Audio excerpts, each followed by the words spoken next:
इतिहास संशोधक इंद्रजित सावंत यांना मिळालेल्या धमकीनंतर त्यांनी तात्काळ पावले उचलत सदर व्यक्तीची पोलिसात तक्रार केली।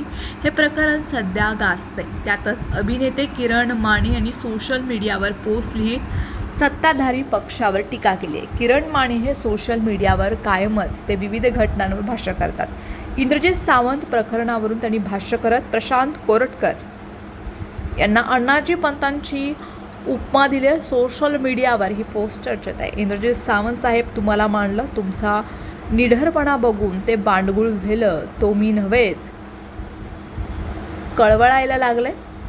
त्याला वाटलं सत्याचा माज बघून तुम्ही घाबराल, घर आणि प्रोफाईल लॉक कराल, हात जोडून व्हिडिओ काढाल, 7-8 माफीनामे लिहाल, 4 दिवस घाणा फिरून टेरीला बुडबुड आलेल्या बुळग्याला बाप मांडणारी ती वृत्ती, पावशे वयाच्या म्हाताऱ्या माणसाला गोळ्या घालणाऱ्या भेकडाला नमन करणारी विकृती, जगानं नाकारलेला एका महामूर्ख विदूषकाचं ते भक्त, त्यांना भारी पडलंय आपलं स्वराज्यासाठी बलिदान देणाऱ्या लढावयांचं रक्त। तुम्ही डायरेक्ट नडलात, भिडलात आणि चढलात। नुसत्या हुलीनं ते कोकरू गांघारून गेले। तुमचा निढरपणा बघून ते बांडगुळ भेले, तो मी नव्हेच, असं कळवळायला लागले। अण्णाजी पंतांसोबत अणवधानानं आमचा बाजीही चिरडला जाऊ नये, असंही किरण माने यांनी आपल्या पोस्टमध्ये लिहिलं आहे।